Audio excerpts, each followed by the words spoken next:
Olá, meu nome é Jorge Guerra Pires, sou doutor em engenharia de informação focado em bioinformática. Este podcast é focado na mente ateísta. Os tópicos serão bem variados, mas em geral o objetivo é ajudar a entender como vai ser um Brasil mais ateísta, como vai ser um Brasil mais secular. O que muito possivelmente será resolvido, quais são os conflitos atualmente que são criados por questões religiosas, dogmáticas. Então o objetivo é servir como um ponto de reflexão para ateístas ou pessoas que sejam interessadas na mente ateísta. Então, nosso objetivo é, em cada episódio, tratar de forma diferente ou de forma bem variada a mente ateísta. Inicialmente, eu vou produzir os episódios eu mesmo, mas nós vamos ter possivelmente convidados, qualquer pessoa que conheça um ateísta que tem uma certa influência e queira sugerir para o podcast para ser entrevistado, para a gente bater um papo, ou até mesmo se você tiver qualquer influência no ateísmo brasileiro, que tem algum tipo de importância no mundo do ateísmo brasileiro, você está convidado a participar.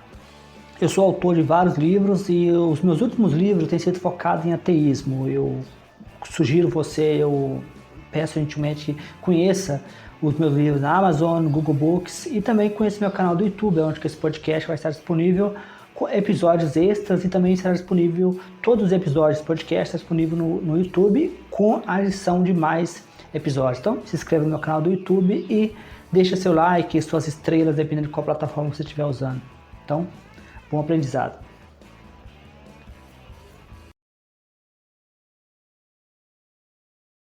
Aqui é a Mari, eu estou feliz porque ganhei um livro do professor Jorge Pires. Ele é doutor, é escritor e também tem um canal aqui, no YouTube que vocês podem acessar. Vou deixar o link aqui na descrição do meu vídeo, que eu vou fazer falando um pouquinho assim a respeito desse livro, porque eu acabei de receber de presente, então eu não li ainda, Porém, dá para ter uma ideia, do que fala o livro. Obviamente, só dando uma olhada assim a gente já sabe. É sobre ateísmo. Já amei. Aí tá escrito assim, a revolução ateísta, a última minoria silenciada. A luta por liberdade de pensamento em um mundo pós-religioso. É volume 1. Introdução. Subentende-se então que tenha outros volumes, Volume 1. Ganhei o primeiro! Ganhei o primeiro, a introdução. E, enfim, eu adorei, Porque já deu pra notar aqui que ele vai dar uma ênfase na Madeleine O'Hare, É de 2025, desse ano. Tem assim, nota aos leitores, escuta. Este livro é uma obra em constante movimento, assim como uma startup. Ele nasce imperfeito, mas cheio de propósito. Publico sabendo que pode conter erros de digitação e estrutura o pensamento, mas prefiro correr o risco de provocar o debate agora do que esperar uma versão perfeita que talvez nunca venha. Gostei disso. Se você encontrou um erro, uma contradição ou teve um insight, escreva para mim. Cada comentário recebido é como uma linha de código a mais na evolução desta ideia. Afinal, livros são menos monumentos e mais ferramentas. Muito bom. Aí tem aqui o contato dele, Para quem quiser escrever, super acessível, uma pessoa acessível, muito legal isso. Em homenagem à memória de Madeleine O'Hare,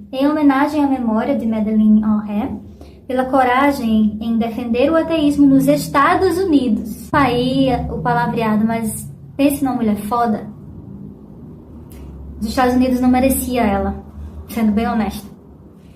Pela coragem, sim, deixa eu reler, Em homenagem à memória de Madeleine O'Hare, pela coragem em defender o ateísmo nos Estados Unidos, por uma vida inteira em torno da causa dos ateístas, a última das minorias, título de um dos seus livros. Sim, aí o conteúdo está escrito assim, prefácio, preliminares, contextualização, introdução ao ateísmo e Madeleine O'Hare, e sobre Jorge Guerra Pires, que é o escritor do livro. Aí tem uma nota aqui no final do livro, na contracapa, que eu gostaria de ler para vocês, e aí eu acabo o vídeo, tá bom? Escuta.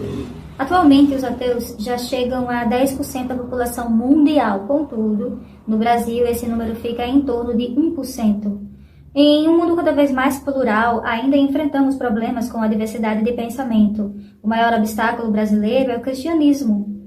com visões dogmáticas e um passado bem obscuro, a Igreja ainda exerce força no coletivo, impedindo que o ateísmo cresça. Olha aqui a foto dele. Mas eu vou deixar aqui o link do canal dele para vocês acessarem com facilidade. Então já deu para perceber que é um livro super interessante. Tem ele para vender na Amazon. Hoje foi a indicação do livro sobre ateísmo do professor Jorge Pires para vocês, tá? A Revolução Ateísta, a última minoria silenciada. Para vocês, um cheiro e até a próxima. Tchau!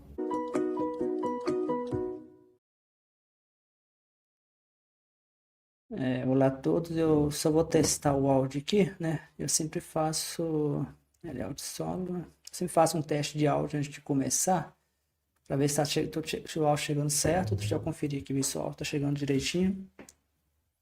Tá chegando. Pessoal, é com muito prazer. Deixa eu remover esse vídeo daqui do palco, porque ele acaba não pesando no browser.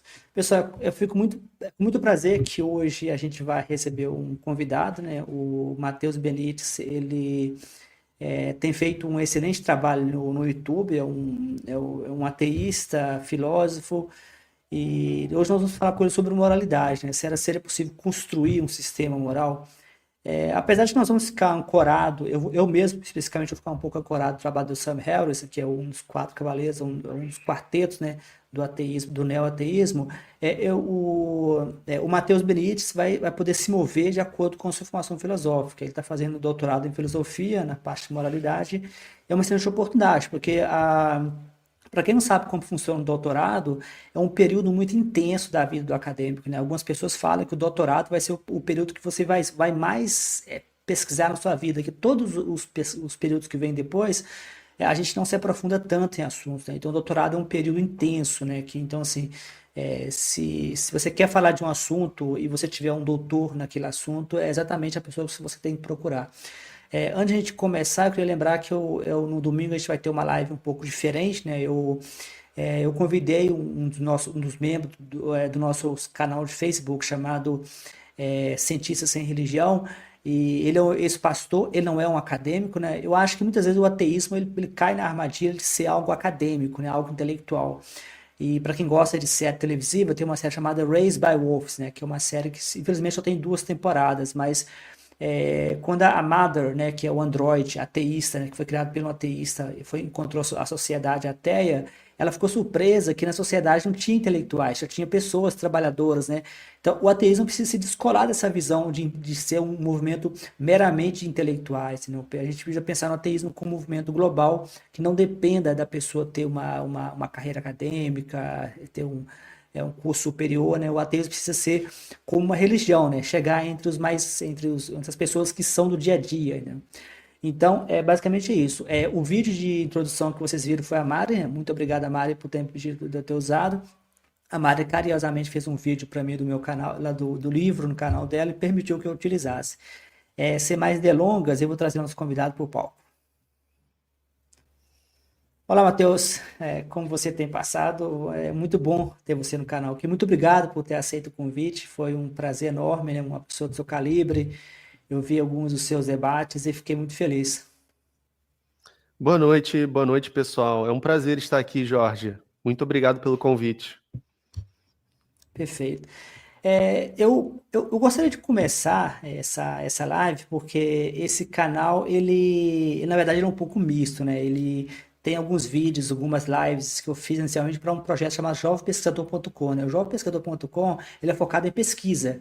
Então, eu não sei se a audiência de pesquisador, quando eu mudei um pouco o tema para o ateísmo, eu não sei se eu assustei algumas pessoas, mas de qualquer forma eu vou talvez querer saber um pouco mais sobre como que fazer um doutorado em filosofia, né? Como que é fazer um mestrado e a sua graduação, um pouco sobre a sua graduação. Eu pergunto porque eu sou da área de exatas, né? Bioinformática, sou engenheiro, eu fiz engenharia matemática, eu sou mais bioinformática. Então, para mim, às vezes, eu também fico curioso para saber como que é fazer pesquisa em filosofia.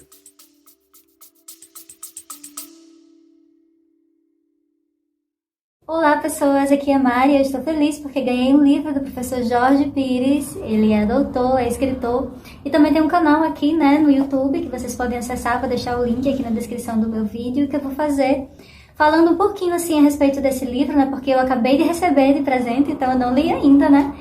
Porém, dá para ter uma ideia, né, do que fala o livro. Obviamente, só dando uma olhada assim a gente já sabe. É sobre ateísmo. Já amei. Aí tá escrito assim, ó. A Revolução Ateísta, a última minoria silenciada.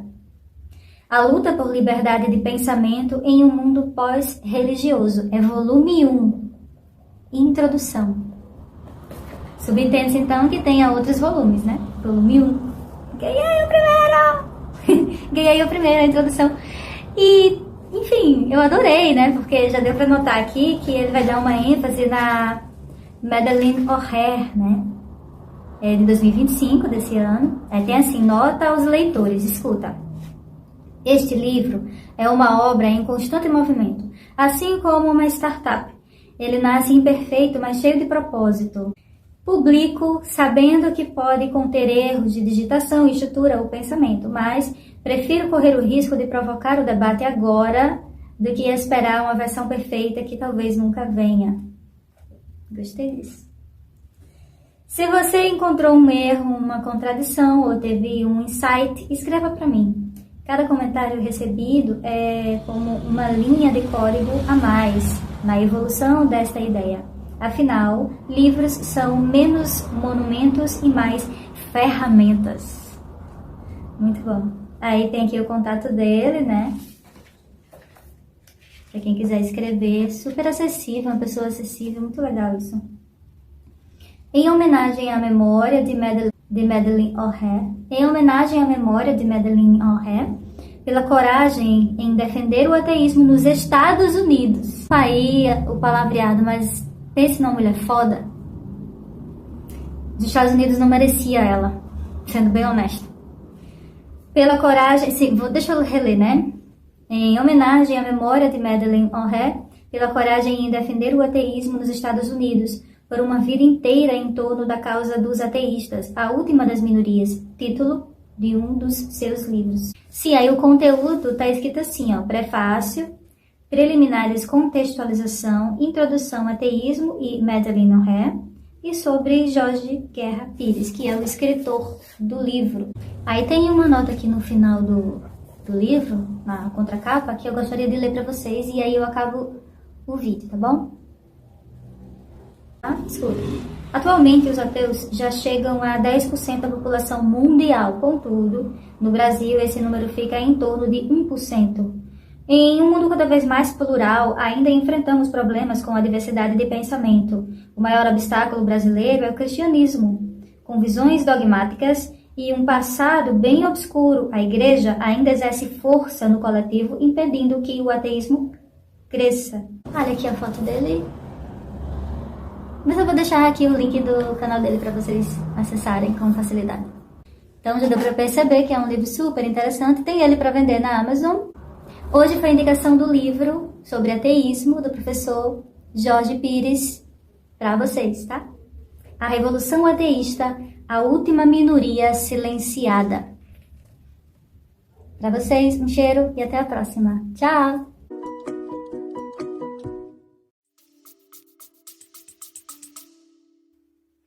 Beleza. Eu vou só pegar ali o carregador do meu computador, que eu percebi que está acabando a bateria. Dá um segundo, eu já começo respondendo. Então, pessoal, enquanto o Matheus vai ali pegar o carregador dele, eu vou aproveitar para falar para vocês um pouco sobre os meus livros, né? Como você pode ver, tem a Revolução Ateísta, né? Que foi mostrado pela Mari, né? E tem o segundo também, né? Que é um complemento, né? Que é o Gibíblia, né? A Fábrica de Absurdos, né? Que é um livro mais focado, um livro mais longo, né? Tá vendo? Um livro mais trabalhoso, né? O Matheus voltou aqui, né? Deixa eu trazer para o palco. Pronto, Matheus. Tá no palco. Beleza. Tá me ouvindo bem? Perfeito. Show. Pode continuar. Se quiser, falando dos livros, estava bem interessante. Não, era só para eu encher o tempo mesmo.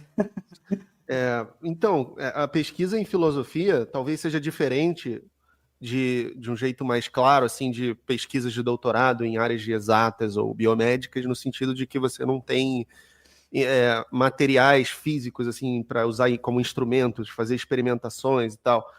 Na verdade, as suas ferramentas são ideias, né? Então, é tudo muito abstrato, é tudo muito um debate, e aí você tem que ler muito, né? Um volume de leitura muito grande, assim, muito grande mesmo, de artigos e de livros, né? Muitos desses livros não publicados em português, na maioria dos casos, e você, às vezes, fica utilizando livros que você baixa, né? Ou que você usa através da universidade. Acho que é sua namorada, né?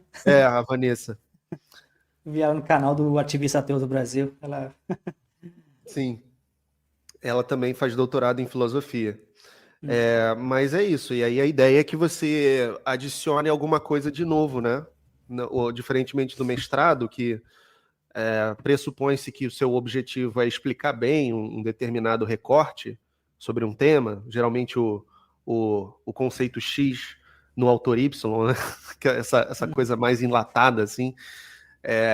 No doutorado já é uma exigência um pouco a mais, no sentido de que você tem que agregar um grãozinho próprio assim no conhecimento sobre determinado assunto, sabe? Mas você não está sozinho também, né? Tem o seu orientador, tem colegas, e você faz disciplinas que podem te ajudar. Então, toda a primeira parte, os primeiros 2 dos 4 anos, você está fazendo disciplinas, assistindo aulas que você escolhe, né, que tem a ver com a sua pesquisa, com o seu projeto, e nos outros 2 anos você vai, de fato, se concentrar na escrita, né, buscar o material que você vai usar mais, as referências. Então são 4 anos, 2 de disciplina e 2 finais onde você precisa ser um pouco mais original. Isso mesmo? Você precisa ser um pouco mais original na sua tese, né, do que numa dissertação de mestrado. Mas isso só começa a ser desenvolvido na prática depois desse período inicial que você vai assistir disciplinas e passar nessas disciplinas. Obrigatórias, exatamente. E aí tem o exame de qualificação, que tem uma banca que vai qualificar seu projeto. Depois você tem, no final, a defesa, né? Eu estou no 3º ano, né? Eu ainda tenho mais 1 ano e meio, né? Ainda faltam 3 semestres para eu terminar. Já estou no período da escrita. Mas você comentou que está focando em moralidade, né? Especificamente, qual é a área específica de moralidade que você está focando? Se chama Metaética. Tem até aqui, ó, um livro que eu recomendo para vocês que querem conhecer mais, se chama Metaética, Algumas Tendências. A ética, ela se divide, digamos assim, em 3 grandes áreas, né? Tem a metaética, tem a ética normativa e a ética aplicada. O que a maioria das pessoas no senso comum entende por ética é a ética normativa. Como devemos agir? Que tipo de corrente de pensamento é a corrente certa sobre a moralidade? Kant que estava certo com a sua ideia de dever, de imperativo categórico, ou é John Stuart Mill e Bentham com a ideia do consequencialismo, do utilitarismo, ou é Aristóteles com a ideia das virtudes? Então, essa é a ética normativa que vai buscar prescrever como a gente deve agir no mundo, mas antes disso a metaética é aquela que dá um passo atrás e busca se perguntar, mas como a gente sabe como a gente deve agir no mundo, né? Será que existem propriedades morais? Ou será que a moralidade, na verdade, é um consenso, é uma conversa e uma troca de atitudes e emoções e uma deliberação totalmente subjetiva, intersubjetiva? Será que há uma objetividade? Então a metaética ela vai se perguntar pelos fundamentos e pela natureza dos juízos morais, né? Se é que eles têm valor de verdade ou não têm, enfim. E dentro da metaética, só para explicar as 3, né, tem também a ética aplicada, que aí vai ser uma ética mais focada, por exemplo, bioética. Você pensar, talvez, a questão do aborto ou a questão da eutanásia. São questões que têm a ver com a ética da vida, né? Você está aplicando a ética num território muito específico. Então, inteligência artificial e ética, né, também está no terreno da ética aplicada. Então, são esses 3 grandes terrenos. Na metaética, eu estou investigando uma posição que é a posição do realismo moral e dentro do naturalismo, né? Então, isso já elimina qualquer possibilidade da ética ser sobrenatural, assim, e busca investigar uma possibilidade da ética ainda assim ser objetiva. Esse é o desafio. Por ser sobrenatural, você se refere necessariamente a um Deus ou você se refere talvez a alguma coisa mística? Porque assim, Uhum. as religiões abraâmicas, a gente vai entrar mais um tópico mais para frente, mas as religiões abraâmicas assumem um ser central, enquanto que outras religiões, como o budismo, outras religiões, você pode ter uma coisa abstrata, mas não necessariamente é uma divindade. É, no caso do naturalismo, o naturalismo ético, que é o que eu estudo, ele é uma conjunção de três posições filosóficas, né? Uma delas é o naturalismo metafísico ou naturalismo filosófico, que é aquele que diz que o universo natural esgota a realidade. Ou seja, nunca houve, não há, nem jamais haverá qualquer coisa sobrenatural. Seja ela ente ou Deus ou o que quer que seja, não tem nada sobrenatural. É tudo natural. Fora isso, tem também as outras duas posições, o realismo moral, que diz que a ética é objetiva, e o naturalismo epistêmico, que diz que a gente conhece, a gente obtém conhecimento através dos sentidos, né? Que é algo que vem do empirismo clássico, assim, do empirismo moderno, do Locke, do Hume. Então, o naturalismo ético vai juntar esses três conjuntos, né? Esses três tópicos de pensamento e vai tentar formar uma teoria de uma moralidade objetiva naturalista. Então, antes da gente entrar no tópico principal da live, como foi o processo? A sua graduação, acho que é em comunicação social, é isso mesmo, né? É. E como foi o processo de sair de. Seria considerado. Eu não sei, eu não sou da área, tá, mas seria considerado você saiu da sua área ou é uma continuação? Seria tipo vamos dizer, uma consequência? Ou foi realmente falou, eu tô saco cheio de comunicação? Como que é? Eu não entendo da área. É a outra área mesmo. A comunicação social é para pessoas que querem fazer jornalismo, cinema, publicidade, que era a minha intenção no começo, quando eu era bem garoto, né? Focado no cinema especificamente. Mas à medida que a minha paixão por filosofia foi se desatando, né, no curso da vida, eu percebi que eu queria fazer filosofia. E aí eu entrei para o mestrado e depois para o doutorado em filosofia. E na minha universidade, como em muitas outras, áreas humanas que são afins, que têm disciplinas em comuns, você pode fazer isso, né? Então, eu não, mesmo não tendo graduação formal em filosofia, se eu conseguir passar no exame com um projeto e ser aceito no mestrado em filosofia direto, tá tudo certo, né? E foi o que aconteceu, então.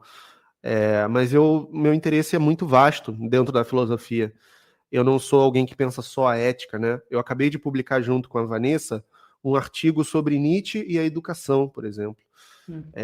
Tenho artigos sobre estética, o meu mestrado foi sobre estética, então Você fala estética seria o quê? Estética seria estética física? O que seria estética? a estética é a área da filosofia que se preocupa com a aparência, né? As aparências e a arte, né? Ou seja, a beleza natural, a beleza artística, o sublime, o que é uma obra de arte, esse tipo de questão que se desenvolve ali a partir do século XVIII para cá, se a beleza é objetiva ou subjetiva, coisas assim, como avaliar uma boa obra de arte, o que é um gênio, o que não é um gênio, são questões estéticas. Questões, classicamente, a gente pode dizer que dizem respeito ao belo, ao passo que questões éticas dizem respeito ao bom e questões metafísicas dizem respeito ao verdadeiro, digamos assim, né? Uma tríade clássica. Mas o meu interesse está por toda parte. E eu acho que isso é importante, né? Assim, eu queria ser alguém com um pensamento completo, eu não queria ser um especialista numa coisa Especialista, né? só. Bem focar.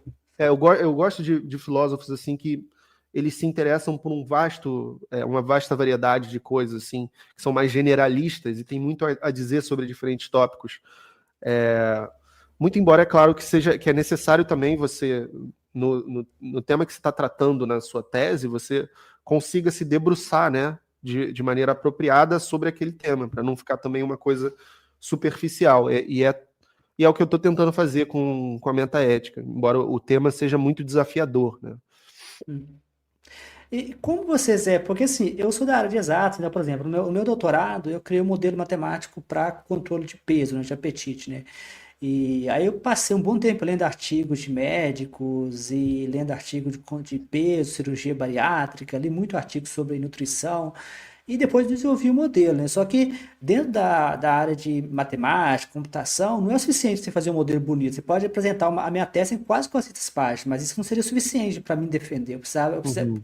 Eu precisei de mostrar que o meu modelo ele explicava dados reais, empíricos, né? Eu peguei dados de artigo de um médico, acho que é médico, na Universidade de Washington, não sei, e peguei os dados dele, assim, que eu nunca conheci ele, nunca vi ele na minha frente, mas eu peguei os dados do artigo dele que foi publicado e falei, ó, o meu modelo explica os dados empíricos desse médico aqui e explica outros dados empíricos, né?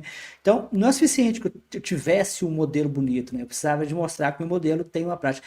Na filosofia, como que vocês validam? Por exemplo, para você formar doutor em filosofia, né? Na verdade, PhD é doutor em filosofia, mas eu quero dizer assim, o seu será filosofia mesmo. É como que vocês validam um trabalho Tem acadêmico na uma. filosofia? Assim, como a filosofia muitas vezes não é algo que dá para você verificar, né, no sentido de fazer experimentos como nas ciências naturais, você vai depender muito da argumentação, né?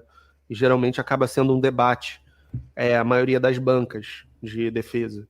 Então você presume-se que você convida profissionais capacitados para criticar o seu trabalho, né, numa banca de qualificação e depois numa banca de tese. E junto com o seu orientador, você vai tentar defender o seu trabalho diante dessas críticas, e no final, o orientador e os professores convidados vão deliberar se o trabalho foi aprovado ou não, né? Então costuma ser assim. E aí varia muito, é claro, né, das pessoas envolvidas, assim,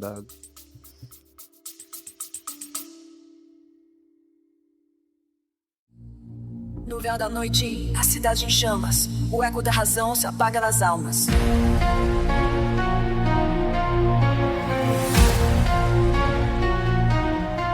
Nas ruas de Alexandria ela caminhou. Entre estrelas e números a verdade buscou. Mas o medo e a fé, com ódio e com cruz, apagaram sua luz, negaram sua luz. Hipótese, a última chama que não... Olá, é com muito orgulho e prazer que eu lanço meu mais novo livro, né? A Revolução Ateísta. Esse livro será dividido em vários volumes, né? Esse primeiro volume vai falar sobre uma introdução. Nesse primeiro volume eu falo de vários assuntos, né? O livro tem como objetivo ser algo bastante reflexivo e pensativo, né? O objetivo é desafiar o leitor. O livro fala de questões como política, moralidade e outros assuntos. Basicamente, todos os assuntos sobre o ateísmo é abordado no livro. Então, eu convido vocês a conhecer o livro, A Revolução Ateísta, disponível em várias plataformas. Que o meu mais novo livro, né? O meu mais novo livro já está disponível, né? Já está disponível para adquirir, né? O meu mais novo livro já está disponível, né? Que é A Revolução Ateísta.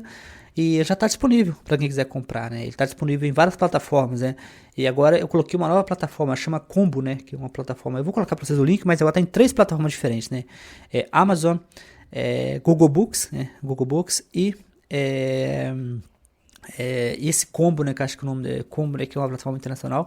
E também em vários formatos, impresso, audiolivro, Kindle e e-book no formato Google Books, né? Que você pode ler no browser, no smartphone. Luz contra as trevas jamais vão calar. Que sua morte seja um grito no ar. Menos fé, mais razão, nunca parar. Eles rasgaram os livros, tentaram sumir com a voz que ousou o dogma ferir. Mas a chama da mente não pode morrer. Nos olhos dos livres ela vai renascer. Que bate a última chama queimar.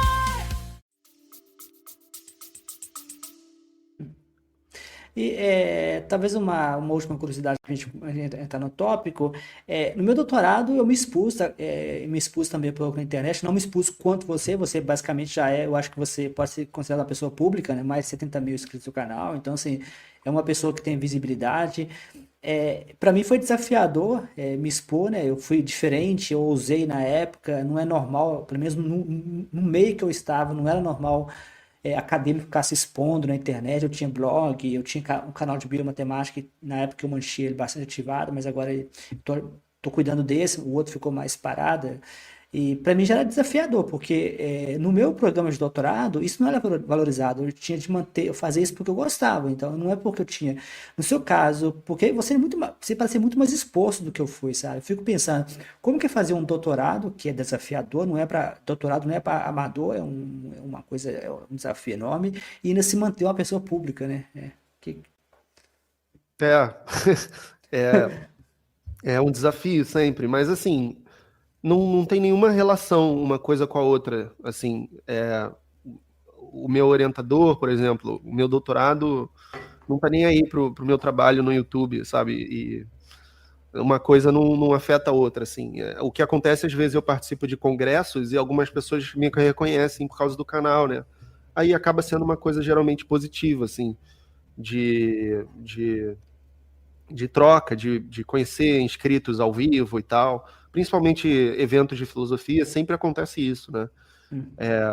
Pessoas da graduação, mesmo da pós, que acompanham o meu canal, já viram alguns vídeos e tal, e vêm trocar ideia.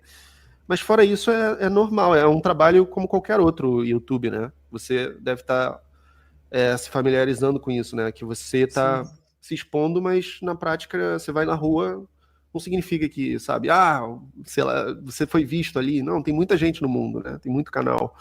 Então, é só um trabalho, você expõe suas ideias e hoje em dia a ideia de um intelectual público é muito mais Aceita, disseminada, né? né? Tem intelectuais filmando seus cursos nas universidades. Mas eu não sei se é porque é da minha área, mas a minha área, pelo menos quando eu fiz meu doutorado, ainda tinha muita Uhum, resistência, sabe? Eles uhum. começaram a sair com a Covid, né? Com a Covid ficou até engraçado. Você vê os intelectuais fazendo live, eles mal sabiam mexer nas lives, era engraçado. Mas, É, porque depende de uma questão geracional também, né? Tem muitos professores assim que não se adaptaram pros meios contemporâneos de Zoom, de YouTube Live, mas aqueles que se adaptam, né? É mais um recurso para expor seu trabalho. Por exemplo, aquele famoso neurocientista, o Sapolsky, Robert Sapolsky, de lá Stanford. do Behavior, né? Ele publicou o livro Ele tem, Behavior. ele tem todo o curso dele, cara, de Stanford, da Universidade de Stanford, filmado e publicado no YouTube, assim. Você pode assistir todas as aulas dele como se você Sim. fosse um aluno. E é talvez o Mas, maior mas neurocientista do mundo, houve, assim. mas houve resistência. Eu vi o caso de uma professora que foi demitida por causa disso. Acho que é da Harvard, né? Ela tentou publicar os cursos dela, foi demitida. Então, assim, tem alguns casos que estão resistindo. Aí eu não sei, né? Mas eu suponho que ele teve algum tipo de autorização para fazer isso, porque as aulas têm mais de 1 milhão de visualizações e tal. Tem muitos professores que fazem isso, né? Eu acho que é algo muito bom para democratizar o conhecimento também. Botar as aulas no YouTube. O YouTube é uma ótima plataforma de estudo. Perfeito. Então, basicamente, eu já fazemos meia hora falando da sua carreira, foi uma excelente conversa. Acho que esse vídeo vai ser muito útil para o pessoal do meu projeto shoppescador.com, que eventualmente a filosofia não é a minha área, então foi muito bom te ouvir. A gente pode começar então a entrar no assunto, né? A pergunta, né? E como a gente conversou offline, eu falei logo no início, você tem total liberdade para se mover dentro da sua formação, você não precisa ficar preso a Sam Harris ou qualquer pessoa. Eu vou usar como base Sam Harris porque é a pessoa que eu mais sigo, a pessoa que eu mais acompanho, sabe? Mas eu queria começar, talvez, você falou, no meu blog Mente Ateísta, eu tenho um leitor, acho que eu fugi o nome dele agora, mas que ele sempre comenta as minhas postagens do Sam Harris, né? E uma coisa que ele ficou incomodado com o Sam Harris, mas que ele ficou incomodado é que o Sam Harris parece não fazer uma diferenciação muito forte entre ética e moralidade. Logo nisso que você falou, que você estuda metaética, talvez a gente podia começar fazendo uma separação, o que é ética e o que é moralidade, né? Talvez para a gente usar como ponto de partida, eu posso talvez falar o TED Talk do Sam Harris. Ele dá um exemplo no TED Talk dele que se você está sozinho numa ilha, né? Se você está ilhado numa ilha sozinho, a moralidade desaparece, porque é tudo que isso é o que ele defende, né, lá no TED Talk. Se você está ilhado na ilha, nada que você faça vai ter consequência em alguém. Aí ele fala que a moralidade é quando você tem mais de uma pessoa, quando você começa, suas ações começam a ter consequência em alguém. Então ele comenta, né, de que a não ser que você seja em sociedade, né, você não tem a ideia de moralidade. Queria ouvir sua opinião. Uhum. Isso é mais ou menos um consenso. Para você ter moralidade, você precisa de agentes racionais, né? Agentes capazes de deliberar, de fazer escolhas racionais, não seres determinados, como, por exemplo, uma planta, né? Ou, sei lá, um pássaro.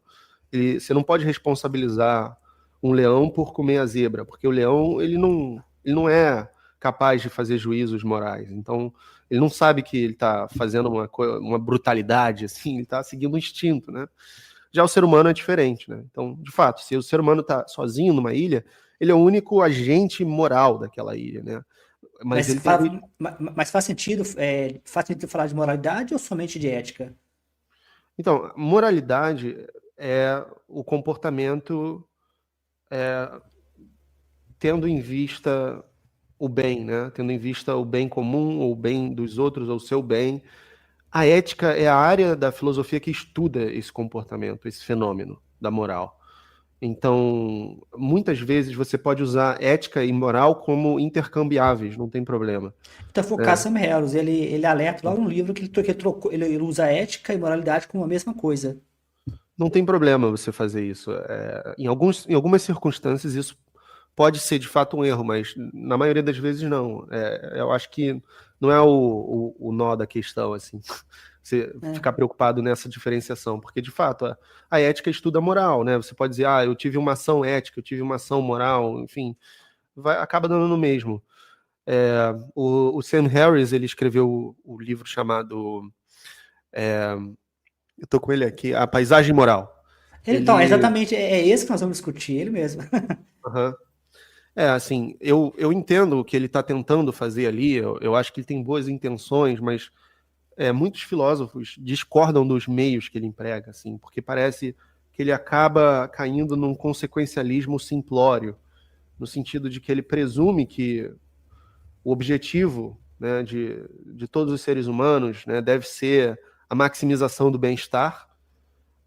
E aí ele cria dois cenários, né? Tem o mundo A, o mundo B. No mundo A é tipo um céu na Terra, o mundo B é um inferno na Terra, né? O Você tem pior dos que, piores e o melhor dos melhores. tem que fazer um gráfico, né, que vai melhorando universalmente na direção do primeiro cenário.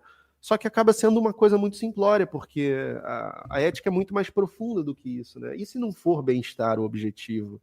E ele está partindo do ponto de vista do europeu ocidental médio e universalizando isso como se fosse o parâmetro de ética para todos os seres humanos. Mas tem tribos, né, sei lá, na Indonésia, que não estão nem aí para o bem-estar, entendeu? Que estão preocupados com outras coisas. Tem esquimós, enfim, tem muito mais agentes do que ele parece estar colocando ali, né? Então, a própria questão sobre o que é bom, o que é desejável, é uma questão que ele não se faz. Ele presume que é o bem-estar, né? Ele já é um consequencialista, um utilitarista de carteirinha. E aí o projeto parece já ter, para, assim, lentes filosóficas mais, como se diz, criteriosas, ele já parece não começar muito bem. Mas talvez, assim, para o senso comum, o livro dele forneça uma ideia de como é possível imaginar um cenário de bem-estar, um cenário de bem-estar social, de vida próspera, humana, universal, fora do âmbito religioso, né? Fora de preconceitos geralmente associados à moral, preconceitos místicos, enfim, sobrenaturais e coisas do tipo. Dogmas.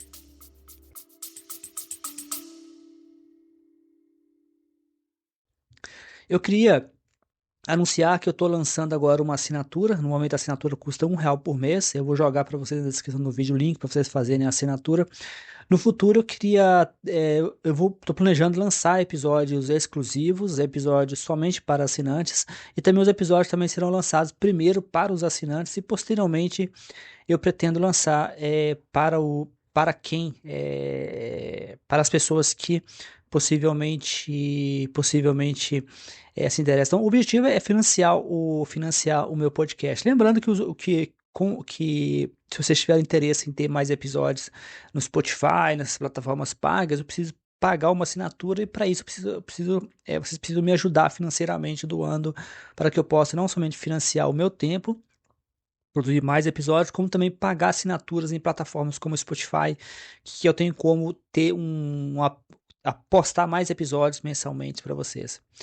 Eu sempre lembro que os meus livros estão disponíveis na Amazon, né? Eu tenho vários livros publicados. Uma segunda forma de oferecer suporte ao meu trabalho é comprando os meus livros, né? Ao adquirir qualquer livro meu, vocês me ajudam a financiar esse projeto, né? Eu tenho o livro mais recente, chama Revolução Ateísta, e o livro ele toca basicamente todos os tópicos no ateísmo. O livro está sendo lançado em volumes, e o volume 1 já está disponível. Nesse volume 1, eu falo de forma bem geral de vários assuntos, né? E o volume como um todo, ele fala de basicamente todos os assuntos em torno do ateísmo, como moralidade, política e todos os assuntos que muitas vezes são subestimados no mundo do ateísmo.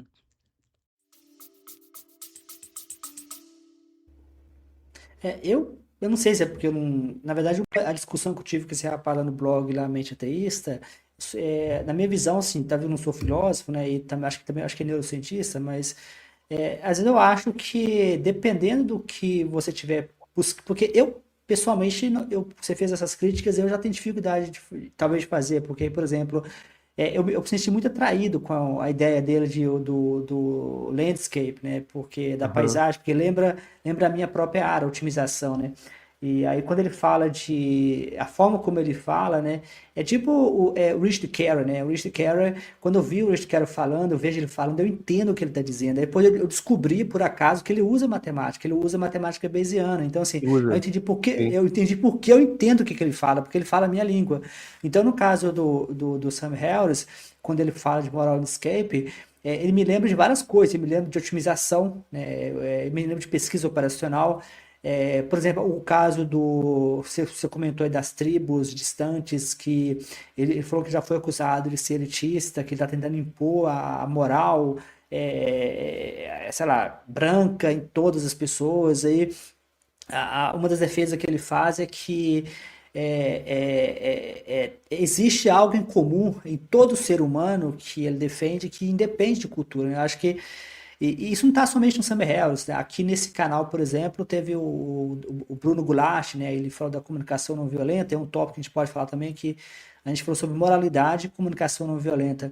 E a comunicação não violenta, ela usa como base a ideia de que é possível, né? É possível satisfazer a necessidade de todas as pessoas. O Marshall Rosenberg, ele defendia, né, e é uma coisa que ele fazia meio que sem provar matematicamente, de que você consegue, né, satisfazer todas as necessidades. Eu sei que é uma afirmação forte, né, você falar isso, que como você pode garantir que é possível sempre satisfazer a necessidade de todas as pessoas em um sistema de comunicação ou de interação, né?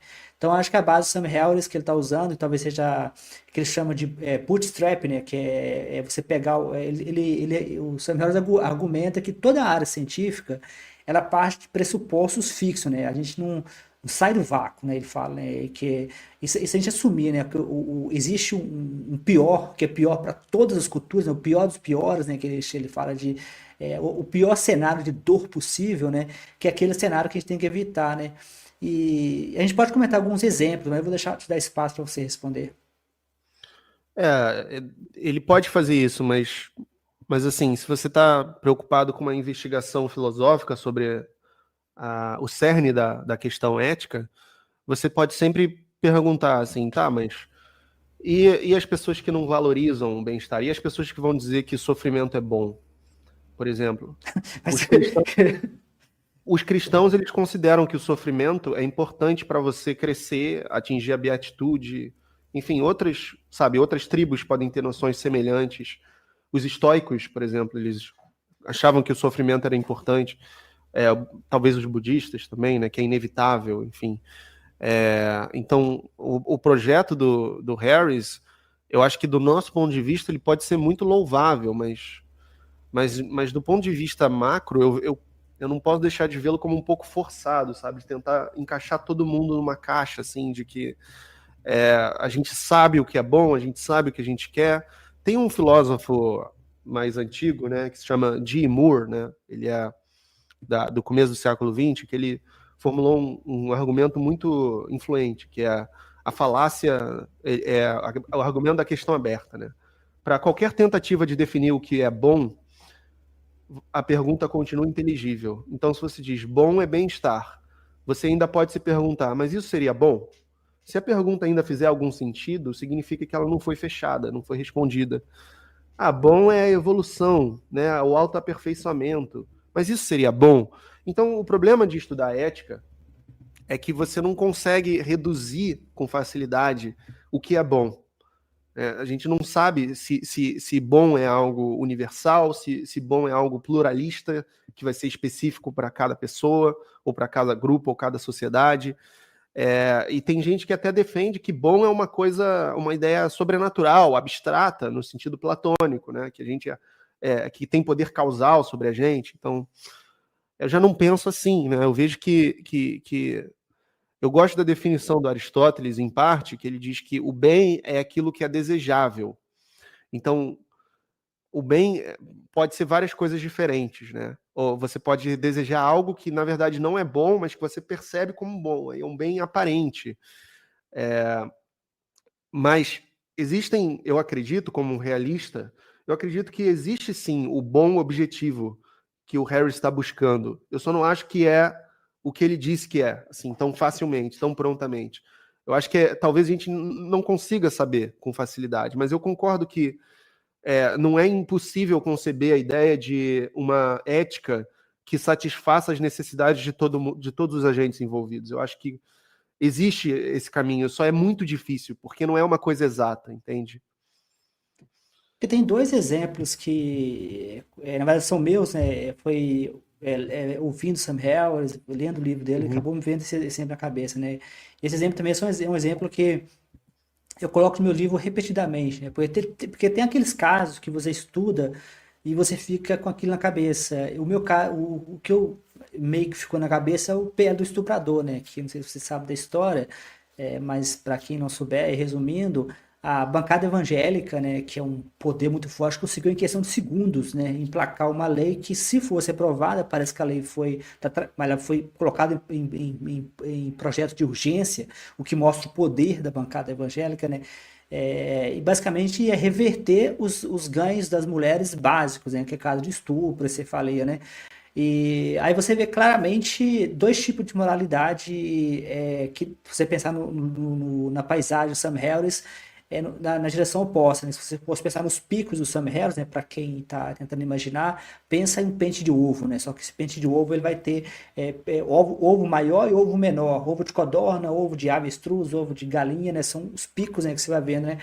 Então, se você vivesse um mundo de cristão, né, um mundo de crentes, né, onde os cristãos uma teocracia, aquela realidade que parece que está tentando passar lá seria muito possivelmente a realidade, e aquilo seria uma coisa totalmente prejudicial, porque, por exemplo, estudos comprovam que países que proíbem o aborto, que não tem um aborto legal, as mulheres costumam ter mais baixa escolaridade, a pobreza costuma passar de geração, costuma ter problema de saúde, porque a gravidez precoce pode dar problema de diabetes na mulher. Então, assim, o país que tem o país que tem a maior educação média feminina é a Coreia do Norte, né? Perdão, a Coreia do Sul. E lá, curiosamente, o aborto é legal, a mulher pode fazer aborto, né? Então, assim, você vê no landscape, na paisagem Sam Harris, se a gente tivesse uma teocracia, seria a pior possibilidade. E do lado oposto, você tem os ateístas, né? Os países mais seculares, né? Os países mais seculares costumam ter o aborto legal. E nos meus livros eu sempre mostro os números, eu gosto de números, né? Como engenheiro eu gosto de números. Você vê claramente, né? A escolaridade é maior, né? A renda das mulheres costuma ser maior. Então, assim, o país costuma ter o IDH melhor. Então, assim, se você pensar em dois picos da paisagem do Sam Harris, de um lado você teria os cristãos, uma teocracia mandando, né, que o aborto seria proibido, mas eles não fazem isso porque tem uma lógica por trás, né? Eles fazem isso porque é questão de fé, né? Porque Deus, supostamente, né, Deus nunca falou nada de aborto na Bíblia, mas é um documentário da década de 70, né, confundiu eles. De outro lado, você tem os ateus, que pensam nas consequências, né, do que tá da lei, né? Sim, sim, claro. É totalmente preferível o estado de bem-estar social do norte europeu, né, de países desenvolvidos, que é algo que, infelizmente, por uma questão de educação, de baixa renda, né, muitas pessoas acabam, em países como o Brasil, sendo vítimas, né, de igrejas aproveitadoras, né, seitas e de pastores que são como sanguessugas, né, assim, que lucram com dízimo, né, enriquecem, o que é totalmente anticristão essa ideia, né, porque Jesus falava de voto de pobreza, mas por algum motivo no Brasil a teologia da prosperidade é uma coisa que é totalmente aceita por grande parte dos cristãos. É, mexe muito com a ideia de esperança, né? O medo e a esperança, que é o que move as pessoas para as religiões, como dizem os historiadores das religiões, como David Hume. Ele falava que a religião começa com o medo e a esperança, com paixões primitivas. Então, a pessoa tem ali medo, né, de continuar na pobreza, tem esperança de mudar de vida, aí o pastor fala umas palavras bonitas e tal, aí aquilo comove, né? Tem a questão da comunidade ali. Então é bem complicado mesmo, porque você está lidando com um livro que tem uma ética arcaica, né? Uma ética que é muito anterior ao iluminismo, muito anterior a tudo que os seres humanos hoje, em geral, prezam, e que está sendo colocada como se fosse dogma, né, absoluto para as pessoas seguirem. E aí você tem pessoas que são até inocentes reproduzindo essas opiniões, né, que são muito retrógradas.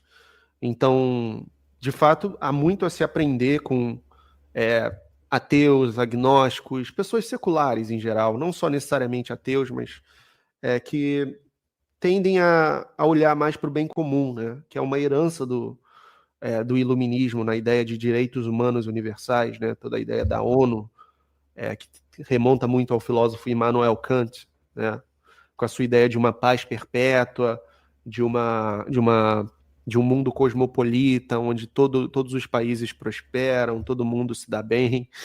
Pode soar um pouco utópico, mas, de fato, existe um progresso histórico, né? A gente vê que, dos tempos antigos para cá, muitas coisas aconteceram, né? Por exemplo, a gente pode começar usando o próprio cristianismo considerando uma melhora com relação ao Antigo Testamento, em termos éticos, né? A gente pode usar a Reforma Protestante como uma melhora em relação ao cristianismo, em termos éticos, ao catolicismo, pelo menos. A gente pode usar o iluminismo como uma melhora com relação à Reforma, né? O secularismo. Aí vem o sufrágio universal, a abolição da escravidão, todas essas conquistas, né, que a gente pode aprender com a história. Eu, na minha tese, defendo que, estudando a história, a gente pode encontrar um realismo moral. A gente pode encontrar o que é bom para os seres humanos, usando como exemplo esses episódios de protestos, revoluções, coisas que levam umas minorias, digamos assim, a serem reconhecidas ao longo do tempo e mudam, né, para usar uma expressão do Harris, mudam a paisagem, né, da moral numa sociedade. Então, eu acho que é muito importante a gente olhar para os acontecimentos e aprender com eles. E eu acho que esse caminho talvez seja um pouco mais produtivo para encontrar um bom moral, né, uma coisa que pode ser universal, que pode ser objetiva, do que talvez simplesmente se basear na ideia de bem-estar. Eu acho que é uma ideia que não esgota tudo, né? Não sei se eu chegasse para um esquimó e falasse, olha, você não quer ir morar na Alemanha com casa, com cozinha, com tudo, carro, talvez ele falasse não, sabe? Não tem como forçar ele. Não, mas é o bem-estar, cara. Não, eu quero ficar aqui no meu iglu, cara, sabe? Então, é complicado. Mas, enfim, eu já estou desviando do tópico. Não, mas você tá, é isso mesmo, a linha é essa mesmo. Eu também tô, às vezes, andando para lá e para cá, eu também tenho minha responsabilidade. Para a gente realmente fazer a pergunta difícil, né, e a gente já falou bastante, para a gente não correr o risco de não responder, seria possível moralidade sem Deus? Eu acredito que sim, né? E para mim é uma resposta muito óbvia que sim. Não necessariamente uma moralidade, uma ética objetiva. Agora estamos usando isso num sentido intercambiável, né? Ética e moral. Vamos lá, eu posso oferecer alguns modelos. Tá? Um modelo é o modelo iluminista, né? O modelo kantiano, de que vai dizer o seguinte: olha, a ética é uma deliberação humana. Nós somos primatas inteligentes que querem se entender e viver em paz. Então vamos fazer um contrato, né? É toda a ideia do contratualismo. Não é que exista no universo um bem cósmico que a gente tem que seguir, não. A gente delibera e intersubjetivamente a gente constitui leis, normas e deveres e responsabilidades, né? Essa é a ideia do Kant. Ele traz o imperativo categórico, que é a ideia de que você deve agir de acordo com o pensamento de que a sua ação possa ser universalizada. Então, por exemplo, eu não vou furar a fila da loja, do mercado, porque se todo mundo fizesse isso, seria ruim, né? Eu não vou parar na vaga de idoso, porque se todo mundo fizesse isso, os idosos não iam ter vaga onde parar. Então, essa é a ideia do Kant. Assim, eu não vou atravessar o sinal vermelho, porque, enfim, mesmo sentido. Imagina se todo mundo fizesse isso e tal. E aí tem outros caminhos, que não o kantiano. Tem gente que critica esse caminho kantiano no sentido de que você está transformando o ser humano num robô, num administrador público, só segue ordem e tal. Inclusive, essa foi a justificação de muitos nazistas, né? Eu estava apenas seguindo ordens. Então, há uma crítica séria aí. E aí surge o outro caminho, que é o do consequencialismo, que o Sam Harris herda esse caminho do Bentham, do Mill, que vai no sentido de pensar nas consequências das ações. Né? A gente tem que considerar todos os agentes envolvidos e o bem vai ser aquilo que é favorável para todos os agentes envolvidos, para o máximo número de agentes envolvidos, que promova o bem-estar do máximo número de agentes envolvidos. Então, pensa aí, por exemplo, no dilema do bonde, né? Você tem, da Philippa Foot, você tem 2 pessoas presas num trilho, 5 pessoas presas num trilho de um lado e uma pessoa só do outro lado. E você, fora, tem o poder de puxar a alavanca, você vai desviar o trem que está indo para matar as 5 pessoas e vai matar uma só. De acordo com os consequencialistas, você deve puxar a alavanca, mesmo que isso vá acarretar essa morte, porque vai salvar 5 vidas, né? De acordo com outras éticas, talvez a ética cristã vai dizer, não, você não pode fazer isso, porque você vai tirar uma vida, você vai cometer um assassinato, você tem que deixar tudo correr. Enfim, então depende qual abordagem você vai escolher. E uma vez que Deus não foi provado, não tem como você pressupor que a ética cristã, a metafísica aristotélico-tomista, né, é o caso, é a verdadeira. Então, como há teorias alternativas, como a teoria do Kant, a teoria do utilitarismo, a gente tem total segurança em dizer que é bem possível que a ética seja essa ética secular, humana, e não uma ética divina, sabe? Não foi provado isso. Não tem como dizer que a ética só é possível no contexto de ser uma ética cósmica comandada por um ser maximamente amoroso. Não.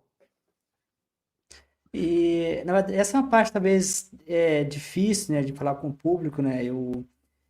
Para quem tiver interesse, eu publiquei a segunda edição do meu livro sobre desinformação, discurso de ódio, e eu dei uma ênfase ao ateísmo, né? E uma das coisas que eu comento lá agora nessa nova edição é como que as desinformações, geralmente de natureza evangélica conservadora, isso foi comprovado por estudos da UFRJ, de onde estão vindo essas mentiras e desinformações. E uma vez eu estava conversando com um amigo meu evangélico, né?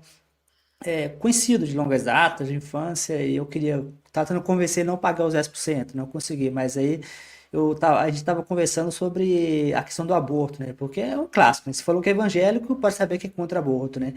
E eu estava explicando para ele que a situação do aborto não tem resposta, né? É igual, por exemplo, eu expliquei para ele o seguinte exemplo, se você está dirigindo um carro e você tem duas opções, ou você bate num muro ou bate uma criança, né? Esse caso é mais fácil porque, como ele respondeu, eu prefiro bater no muro, né? Porque é melhor danificar o carro do que eu matar uma criança. Só que no caso do feto, essa resposta não existe, uma resposta direta, porque os cristãos formulam o problema como a famosa agulha gigante, né? Como teve aquele showzinho que fizeram lá no Senado, com a mulher fazendo encenação, que é uma agulha gigante matando o bebê. Não é bem assim, aquele é exagero que eles inventaram, mas ou você mata o feto, né, e dá à mulher liberdade sobre o próprio corpo, ou você obriga a mulher a manter um filho, né? Que ela não quer, né? Do ponto de vista cristão, a única resposta é eu defender o feto, né? Da resposta cristã. Só que é difícil explicar isso para uma pessoa mais simples, né? Eu já tentei fazer isso. Talvez seja muito ineficaz, porque muitas pessoas que endossam esse tipo de visão, elas não estão fazendo isso porque elas acreditam que seja verdadeiro, é mais por uma profunda necessidade de crer, como dizia o Carl Sagan, né? Então não tem como debater exatamente com esse tipo de gente questões assim. Mas existem aquelas outras pessoas que não são tão fervorosas, que aí sim dá para você conduzir, né, um debate sobre isso, talvez não mude de ideia, mas no futuro ela vai se lembrar e aos poucos vai mudando de ideia e tal. Então é mais esse tipo de mudança, assim. Então, já que a gente está falando sobre isso, né, no meu livro, Por que Não Creio, eu articulo argumentos interdisciplinares aqui, né, a partir de por que eu acredito que Deus não existe, né? Não é um livro proselitista, com o sentido de desconverter as pessoas, é só mostrando os argumentos. Quem quer conhecer uma posição ateísta justificada, né, é o que eu busco fornecer aqui, nessas 195 páginas, né, falando tanto do lado mais abstrato filosófico, de refutar argumentos clássicos e mostrar os argumentos ateístas, como o problema do mal, o ocultamento divino, como também abordar a história das escrituras, as inconsistências, abordar o problema com os milagres, por que os milagres são falsos, e mostrar por que é implausível, né, o caso do cristianismo, assim, por caminhos interdisciplinares, assim. Então, para quem tiver a mente aberta a esse tipo de coisa, mas quem já está aí por uma profunda necessidade de crer, né, para uma coisa que é mais emocional, assim, e que depois ela racionaliza com a razão, aí é muito difícil, de fato, convencer. Na bioética é trabalhado o tema do aborto, né, e, em geral, é um debate sobre a questão da semana, né? A partir de qual semana o feto deixa de ser... a partir de qual semana o feto ele se torna senciente, né? Aí você, de fato, eu não lembro qual é a semana, mas existem debates... Acho que é 22 semanas. Mas o problema o problema é que é difícil ter argumento. A questão que uma coisa que eu falo muito no meu livro A Revolução Ateísta, na verdade, a Revolução Ateísta, é que eu falo também no livro Bolsonarismo, né, que é o Ciência para um Cientista, volume Bolsonarismo, né, foi inspirado em um amigo meu, né, um curso superior. E às vezes explicar para ele que o feto até 22, acho que é 22 semanas que é o valor, né, que os cientistas colocaram como a marca ali, que marca ali a separação, mas para ele, mesmo sendo uma pessoa que é engenheiro, formado, coisa e tal, com mestrado, ele era católico, aí virou evangélico, não tem como, assim, eu tentei e não consegue, entendeu? Porque ele não vai ver como um feto, ele vai ver sempre como uma pessoa, né? Porque para ele, se ele é evangélico ou católico, aquilo ali é uma alma imortal, né? Que está se encarnando e que você vai interromper esse processo. Então, para ele, você está cometendo um crime cósmico ali. Mas se ele tiver aberto a considerar a hipótese de não ser uma alma imortal, sendo ali, né, encarnada para para depois passar por uma passagem de evolução espiritual até chegar no paraíso, eventualmente, se ele for uma boa pessoa, aí talvez dê para conversar, se ele tiver aberto à hipótese de que esse não é o caso, de que é só o feto de um possível primata, né, ser humano, homo sapiens, como nós, né, que talvez tenha vindo a se gestar de maneiras condenáveis, né, de maneiras erradas, enfim, e que a vinda dele ao mundo seja problemática por N razões. Então, é difícil, eu nunca conduzi esse tipo de debate especificamente, mas eu imagino por outros debates que eu já tive o quão trabalhoso deve ser, né?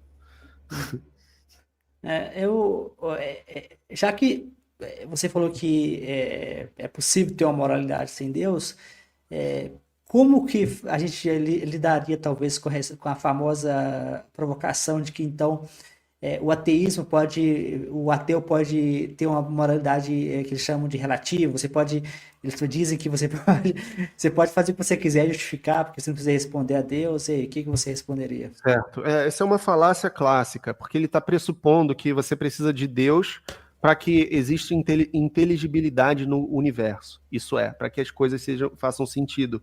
Exista verdade e exista moral, né? Então Deus posiciona a moral no universo, digamos assim. Ou se você quiser adotar uma atitude tomista, você vai dizer a moral é parte de Deus. Deus é maximamente bom. Ele é o ser em ato puro, ele não tem nada em potencialidade, ele é tudo em atualidade. E o bem é parte da essência divina, digamos assim. E aí, para esse tipo de pessoa, se não tem Deus, como é que vai ter o bem no universo? Mas se você vai para a questão do ponto de vista naturalista, você consegue chegar num cenário tão consistente quanto e mais plausível a partir das evidências que a gente tem do mundo natural, que é o seguinte, não existe um comandador superpoderoso da moral.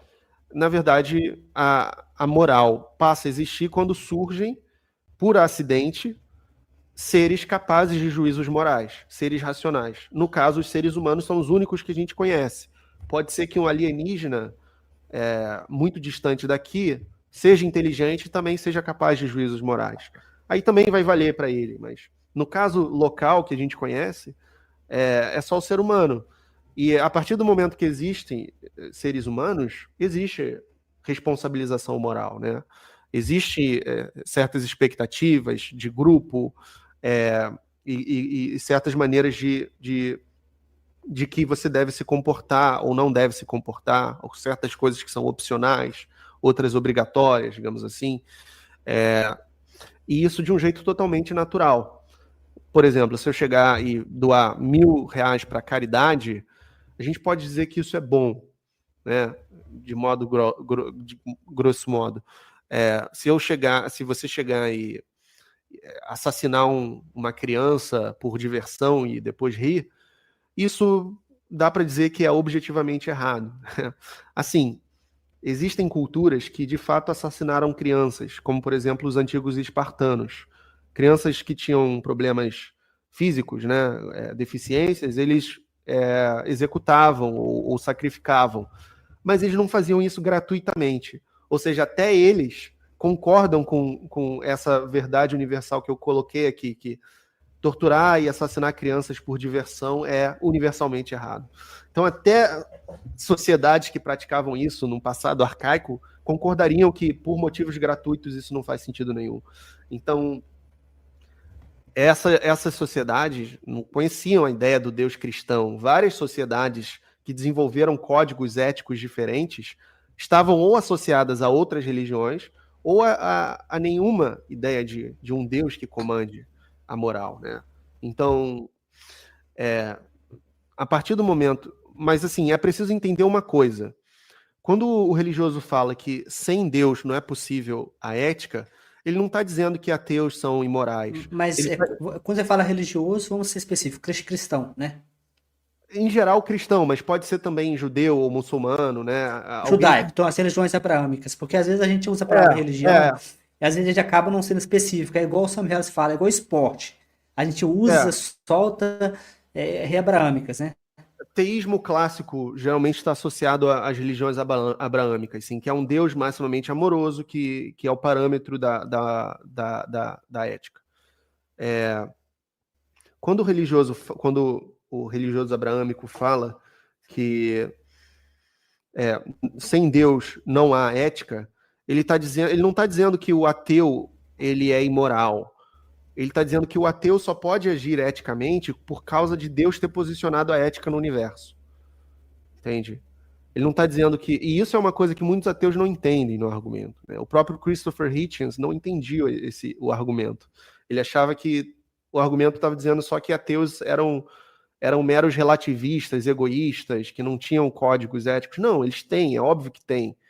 Mas para o religioso abraâmico, cristão, muçulmano, isso é possível porque Deus colocou a ética no universo. Sem um Deus para colocar a ética no universo, isso não teria acontecido. Né? O mundo não seria inteligível, não teria verdade, nem teria ética. Não teria as leis matemáticas, a lógica.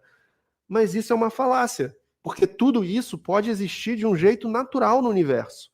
Pode ser simplesmente um fato natural do universo. Você não precisa ter uma mente, um intelecto para posicionar a lógica, para posicionar a matemática, para posicionar a ética, entende?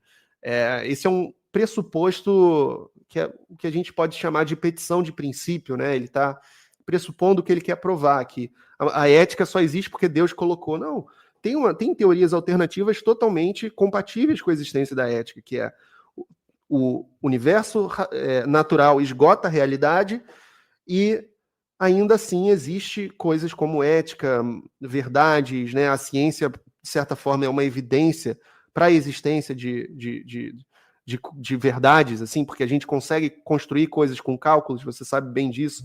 A gente manda pessoas para a Lua e traz de volta, então não significa que a ciência é só invenção, né? Tem verdade objetiva ali. E por que não para a ética, né? Então, é mais ou menos por aí que eu responderia, porque se o ateu tem que justificar de onde vem a sua ética, e ele diz que é do mundo natural, o religioso teísta ele tem que justificar também de onde vem a ideia de que um Deus maximamente amoroso colocou a ética no universo. Então, ele exige do ateu algo que ele próprio não responde. Então, é uma falácia boba, assim. É algo que a pessoa não pensou profundamente sobre o tema. Se o ateu tem que responder, ele também tem que responder, pô. E tem alguns casos, às vezes, até bizarros, né? Eu já vi isso mais de uma vez, né? Eu já debati online com pessoas que aparecem nas minhas contas do X, por exemplo, ou Facebook. Eu já ouvi isso várias vezes, essa argumentação. E recentemente estava vendo um vídeo antigo que passou na televisão, né? Na televisão norte-americana, no estadunidense, do ex-pastor Danny Barker, né? O Danny Barker comentando que eu já vi também essa história no Atheist Experience, eles falando da mesma coisa, os cristãos dizendo isso, que se não fosse a Bíblia, eu te mataria agora. Então, assim, como se a Bíblia que segura ele de ser um assassino. E aí no X, o pessoal falando uma vez, uns cristãos que estavam conversando comigo no X, de que sem o cristianismo eu estupraria crianças. Então é meio que uma coisa meio maluca mesmo, sabe? Se eu ouvir isso, né? Os caras acham que eles são uma espécie de psicopata. O que isso diz sobre você, né? Assim, o ateu ele não precisa de um livro sagrado para não sair matando pessoas, né? Se você precisa, o que isso diz sobre você, né? Assim, o mais legal é que eles não veem o que eles estão falando, sabe? Eu fico até engraçado. Muitos religiosos fundamentalistas, eles fazem mais atrocidades em nomes da religião do que ateus podem fazer, sabe? Não tendo uma religião, assim. Isso que se esquece, né? Mas acontece muito, a Inquisição, né? O fundamentalismo, por exemplo, que aconteceu lá com as Torres Gêmeas, né, com Bin Laden, o Estado Islâmico é totalmente motivado por religião, aquilo, entendeu? E é claramente antiético. Então, o que você está falando, sabe, sobre ética? Tem uma resposta que eu ouvi uma vez de um rapaz que eu não consegui encontrar quem que é esse rapaz. Eu vi o vídeo dele, o pessoal corta os vídeos, às vezes o pessoal corta, distribui e não coloca a autoria de quem é. Eu nunca descobri quem que é ele, mas Uhum. ele disse uma coisa bem interessante, que sobre essa questão de que o pessoal fala que a moralidade do ateu é frouxa. Aí ele comenta da seguinte forma, né? O cristão tem várias igrejas, né? Se o cristão está numa igreja É, de acordo com a moralidade dele, ele pula para outra até achar uma que. Então ele falou: isso não é a moralidade, isso é muito bom. exatamente o que nos É, acusa, né? Exatamente o que eles acusam os ateus. exato, Porque, exato. porque um ateu, por exemplo, se um ateu não gosta de gay, ele vai ter que arcar individualmente com isso. Ele vai ter que falar, eu não gosto de gay porque eu não gosto. O religioso pode se esconder atrás da fé, falar que é a minha crença, né? O ateu não pode, né? O ateu tem que arcar com consequência. Assim, e existem. A gente pode tomar. O religioso não está tão diferente do ateu, assim, no sentido de que ele está tomando posições de ideologias, né? Então, se você diz, eu sigo a ideologia ética do consequencialismo, não é tão diferente do cara dizer, eu sigo a ideologia ética de Lutero, sabe? Ou de Calvino. Mas acaba se dando no mesmo, porque você tem um parâmetro que te diz como você deve agir, o outro também tem um parâmetro como você deve agir. A questão se é secular ou religiosa é uma questão secundária, né? Então, como você disse, né, existem várias denominações e essas denominações discordam sobre questões éticas. Então, é claro que há consensos grandes entre elas, mas existem discordâncias também. Então, Mas mesmo se você é, pegar a história, né, é extremamente bizarro de que no passado Deus estava ok com a escravidão e agora Deus não está mais ok, mas isso é é, moralidade. É meio bizarro, né? De repente Deus vai lá e coloca Êxodo, vários livros explicando a escravidão, é. ensinando como tratar seu escravo, e de repente Deus não tem mais problema com a escravidão. Pois é, isso mostra claramente que é muito mais plausível olhar esses livros como um produto de seres humanos de um tempo arcaico, de uma ética muito incipiente, de uma ética pouco desenvolvida, né, de um tempo muito mais bruto, do que simplesmente um comando divino, né? Porque se existisse um Deus mais somente amoroso, que tivesse um gabarito de uma ética, por que ele não ia, por que ele ia mandar a ética errada numa parte e depois mandar a corrigida? Não faz sentido nenhum, sabe? Ele ia mandar direto, ó, toma aqui, são 11 mandamentos, tem o 11º lá, não tem escravos, né? Não, ele ia botar isso nos 10 mandamentos. Então, é ridículo, assim, sabe? Tem mandamentos que podem ser substituídos por esse. Tem um mandamento que é não cobice a mulher do próximo. Isso claramente é algo que não é legal de se fazer, mas comparado a não ter escravos, o que é mais importante, sabe? Para colocar nos 10 mandamentos, assim. Então, tem falhas éticas na Bíblia que são grosseiras, sabe? Na verdade, quando você debateu lá o Paulo Cocos, né, eu vi o debate até o final, você colocou, acho bem legal, você colocou da seguinte forma, que o Antigo Testamento é um povo tentando aprender sobre a moralidade e falhando miseravelmente inúmeras vezes, né? É, Acho que você colocou muito bem daquela forma, né? Porque é isso. é bem interessante essa forma. É isso. E eu vejo o Novo Testamento de fato como uma melhora. Mas por quê? Por causa desse progresso histórico, civilizacional, né? Do qual a reforma e o iluminismo e o mundo secular de hoje foram melhoras ainda mais profundas. Mas tem essa parcela da sociedade que quer insistir numa coisa arcaica, numa coisa antiga, muito defeituosa para os nossos padrões de hoje, e Mas forçar isso na sociedade. às vezes eu acho, né? Eu já tive essa impressão de que muitas pessoas elas não leram a Bíblia, né? Elas não têm nenhuma ideia do que estão falando. Mas Eu já tive a situação, de uma vez eu estava conversando com uma moça da Assembleia de Deus, né? Eu já tive essa experiência mais de uma vez, né? E essa experiência com essa mulher da Assembleia de Deus. Aí eu comentei para ela a história do profeta careca, né? E Deus manda lá dois ursos para comer 42 crianças que zombaram do profeta careca. Ela falou que estava mentindo, né? Eu falei, ela tá na Bíblia. As pessoas que não sabem o que está no livro. Pois é, às vezes os ateus conhecem a Bíblia melhor do que muitos crentes. Muitos crentes eles só reproduzem o que ouvem do pastor, né? Então eles já têm uma fé de segunda mão, assim. Talvez seja importante, porque se eles lessem mais a Bíblia, talvez eles iam concordar mais com as pessoas seculares que enxergam esses problemas na Bíblia. Mas o problema é esse filtro ideológico que impede, né? A pessoa já vai com um olhar hostil para isso, para essa ideia.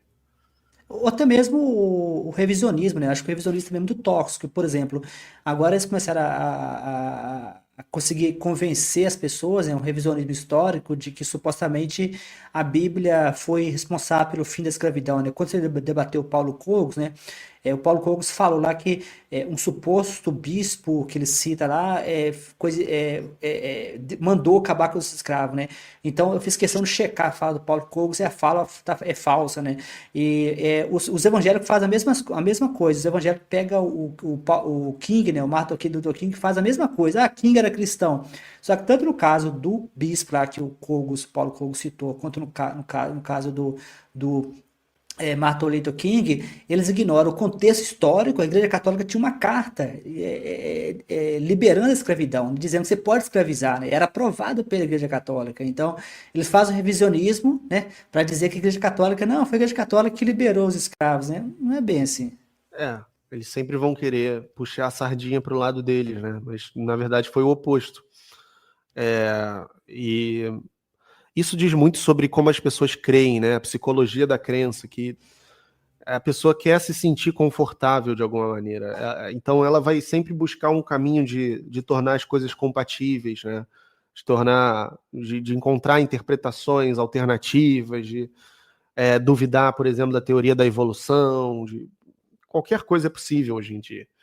E principalmente hoje em dia com a internet, que é algo bom, né? Para que a gente estava falando de educação, professores e tal, mas também tem muita gente que não devia estar falando no microfone, influenciando hordas e hordas de pessoas. Porque teve acho que o Beto Eco, né, falou que antigamente a internet, aquele cara que ficava no bar falando besteira, ninguém dava a mínima, agora tem voz. A voz tem voz dos idiotas. Exatamente, foi isso que aconteceu. E se você olha para os podcasts, cara, é isso que está acontecendo toda parte. Tem médium indo nos podcasts falando que está incorporando Freud, e os caras lá rindo, entendeu? Botando pilha. Então é o cúmulo do absurdo, assim. É o total descaso com relação à informação genuína, sabe? É uma desinformação generalizada. E aí vira uma guerra de narrativas, né? Como se todas fossem igualmente verdadeiras, o que é muito, muito prejudicial, assim. As redes sociais, os podcasts, toda essa ideia da guerra cultural, assim, é um problema sério, assim. Teve o caso ainda nessa questão de Deus, né? Por exemplo, o John Lennox, né? John Lennox é um matemático da Oxford, né? Um apologético cristão. E você conhece ele, né? Então, assim, ele uma vez falou, já falou mais de uma vez assim, em debate com o Christopher Hitch, né? Com o Richard Dawkins. Ele falou o seguinte: eu não gostaria de viver em um mundo sem Deus, porque em um mundo sem Deus as pessoas que fizeram atrocidades não seriam punidas, né? Eu acho uma falácia, porque grande parte das pessoas que cometeram atrocidades acreditavam em Deus, né? Se você prestar atenção, por exemplo, basicamente todo o governo fascista da história teve apoio da Igreja Católica, o Mussolini, Hitler teve apoio tanto dos evangélicos quanto dos católicos, os dois apoiaram Hitler. O governo de Stalin, que citam muito que Stalin era ateu, mas a Rússia não era ateia, a Rússia era totalmente católica, né, ortodoxa. Então, assim, você vê que a ideia de que uma crença em Deus impediria as pessoas de cometer atrocidades é uma falácia ridícula, né? Assim, por que para ele você somente com a ideia de um inferno em que as pessoas que cometem atrocidades vão queimar depois de ser punidas, somente assim ele considera que a realidade pode se viver em sociedade, assim, né? Senão não tem como, sabe? Então ele já mostra como que o pensamento dele é limitado, né, do começo, no sentido de que ele não se abre para ele não é crítico, não se abre a possibilidade de estar errado, de Deus não ser o caso, né? Esse é um problema em muitos filósofos religiosos, assim, que eles acabam sendo insinceros, né? Eles acabam tendo que levar a argumentação para onde é conveniente, em vez de onde realmente a verdade leva, né? Eu acho que, da nossa parte, pelo menos, assim, não religiosos, a gente não faz tanto isso, né, na academia, mesmo pessoas que são religiosas, estão lá fazendo ciência, sem uma agenda, né, elas estão ali para buscar a verdade, mas se você tem ali filosofia católica, filosofia protestante, já é uma coisa, sabe, que a filosofia é submissa ao dogma. Perfeito. Nós já estamos passando de 1 hora e eu não queria perder a oportunidade talvez, de trazer um tópico para você que aparece muito, né? Eu vejo esse tópico como você é ateu, você é uma pessoa pública, uma pessoa que tem uma visibilidade grande, né? E eu gostaria de compartilhar com você uma coisa que aconteceu recentemente, mas o objetivo, na verdade, é trazer um tópico maior, né? Eu tenho uma pequena rede de ateus, né? Uma rede que eu não tenho muito tempo, tem pouco tempo que eu trabalho, que eu estou no ateísmo, então uns 3 anos ou menos. Durante esse tempo, eu acabei fazendo uma redinha pequenininha de WhatsApp, que eu mantenho contato, e quando eu fiz o convite, né, para participar da sua live, uma pessoa mostrou desconforto, né? E eu tentei entender por quê, né? Falei, por que isso é desconforto, né?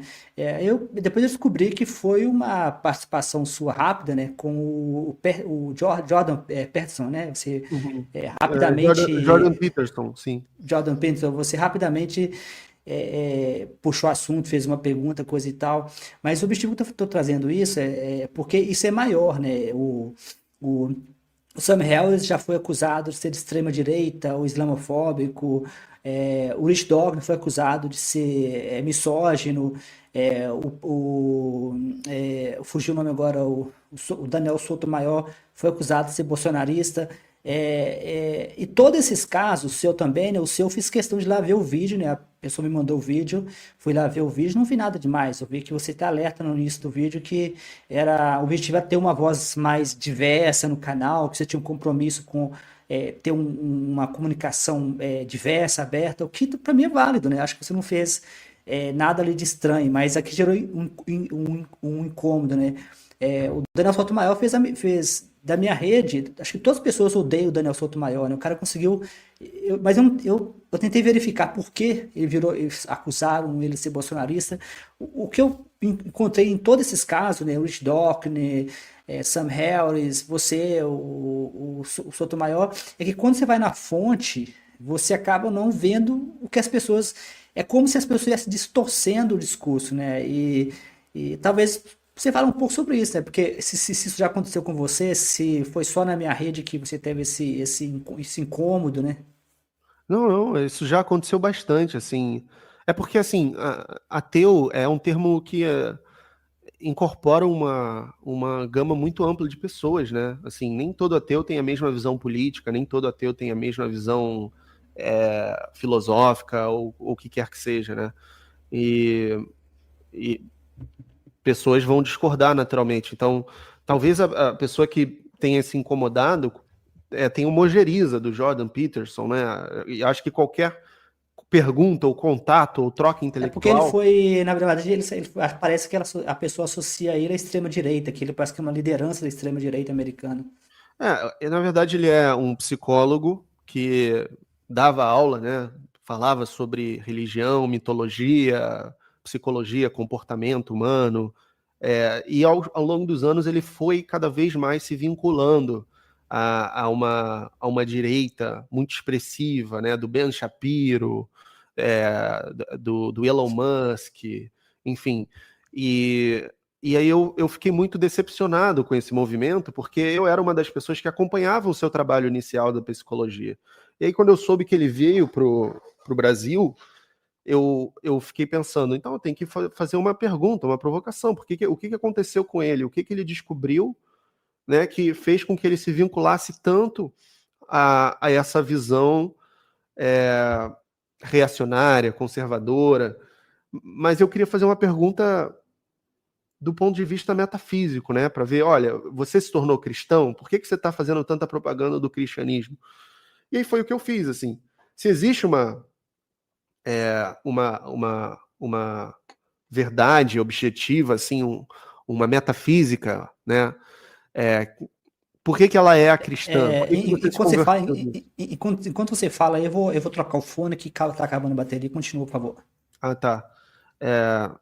Então, foi mais nesse sentido, né? Então, foi uma pergunta e a qual ele fugiu da pergunta, assim, ele falou que eu devia ler o livro, né, que ia estar melhor, ele elogiou a pergunta, mas disse que ia estar respondida apropriadamente no livro, e foi mais ou menos isso, né, só que eu não encontrei, eu li o livro, já critiquei o livro, e não tinha, né, não tinha a resposta que para minha pergunta de um jeito apropriado, então eu acho que acabou desenvolvendo uma visão que não é muito coerente, assim, é porque e não é cristã, né?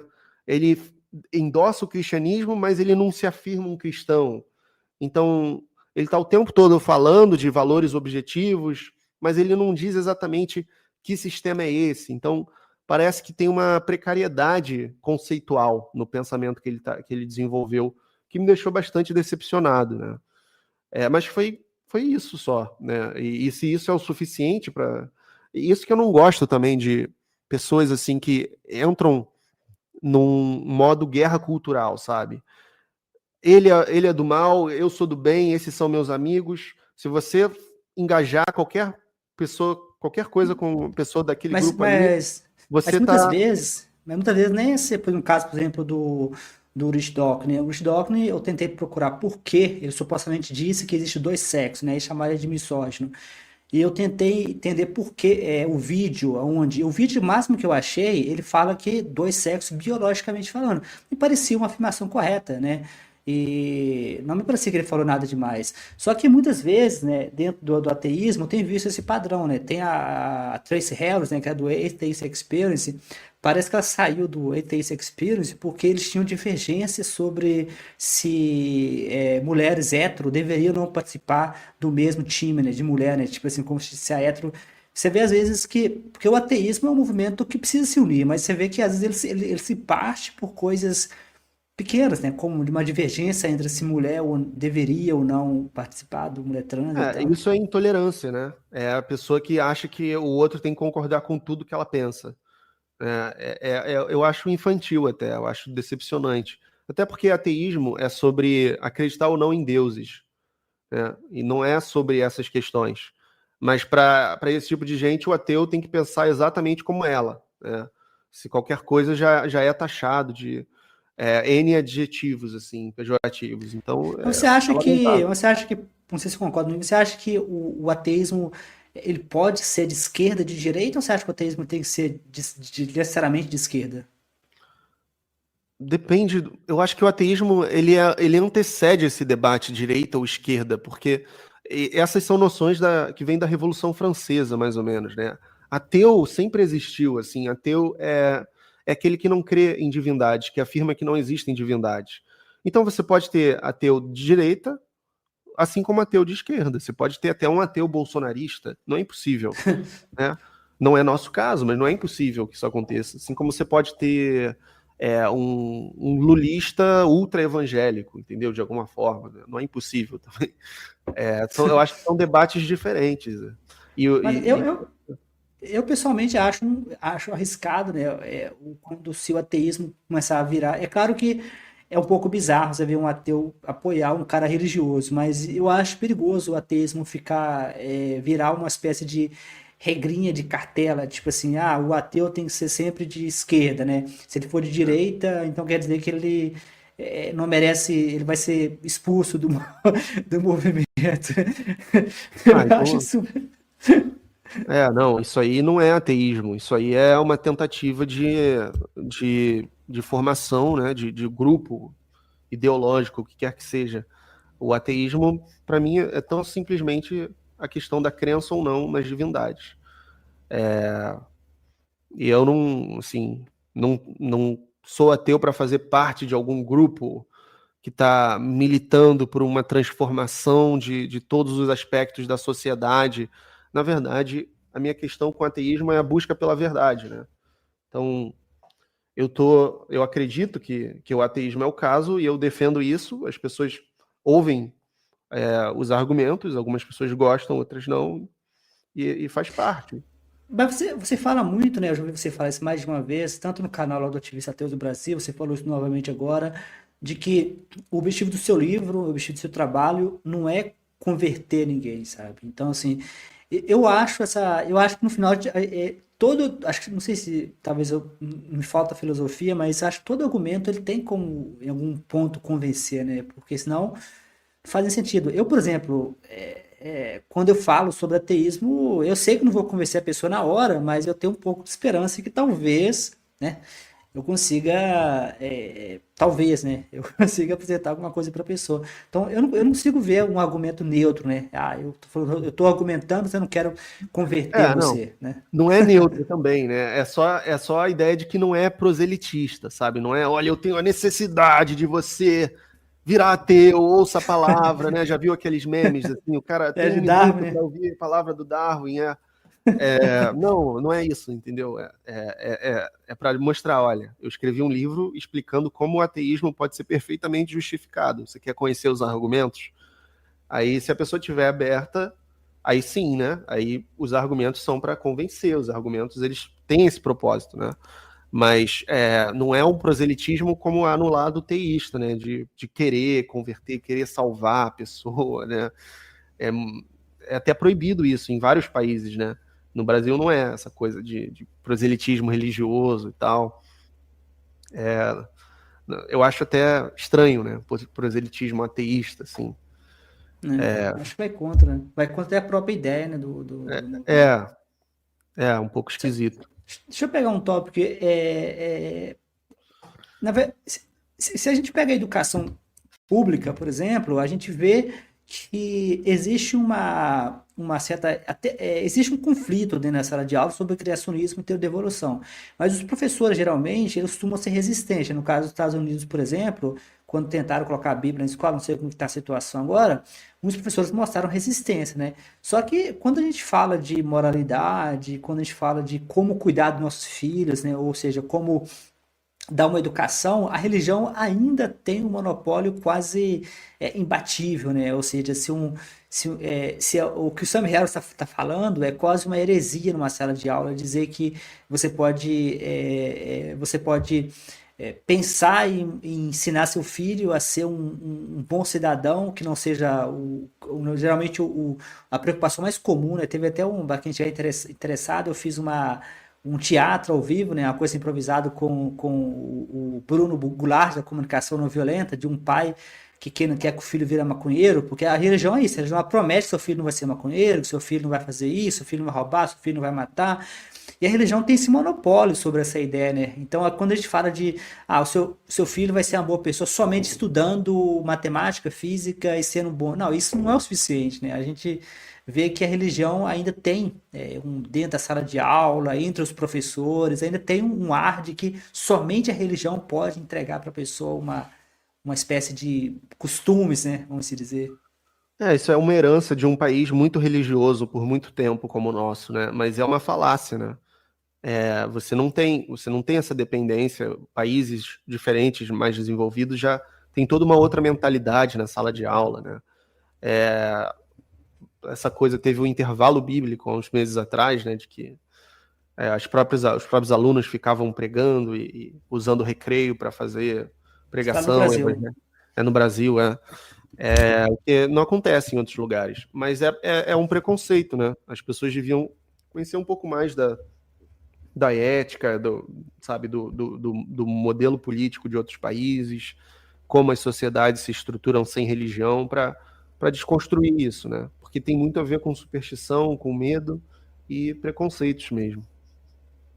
E acaba sendo. Aqui nesse canal eu tive uma convidada, que é uma professora da Unicamp, formada na PUC também, ela é da PUC, acho que da PUC isso. E uma coisa que a gente conversou sobre isso, na escola laica. Isso acaba sendo um desafio enorme, porque nós estamos aqui falando no YouTube, o nosso espaço público, mas fazer isso entrar dentro da sala de aula, né? Eu já tive a experiência de ir lá na escola estadual onde eu estudei e sugerir que tirasse a Bíblia da frente da escola, né? E você vê que tem uma resistência enorme, né? Então, assim, eu fico pensando, a gente está aqui conversando, né? A gente está aqui no espaço público, mas como que isso chegaria em uma sala de aula, um jovem, né? Por exemplo, eu fiz uma pesquisa online no grupo de Facebook, em vários grupos de Facebook de vários ateus, eu compartilhei em vários grupos, e a maior parte dos ateus está acima de 40 anos, né? Então, assim, é como se você esperasse 40 anos para conseguir falar, arrancar o peito e falar, eu sou ateu, né? Porque tem toda Sim, uma tem um estrutura, estigma, né? né? Te colocando em cima do cristianismo.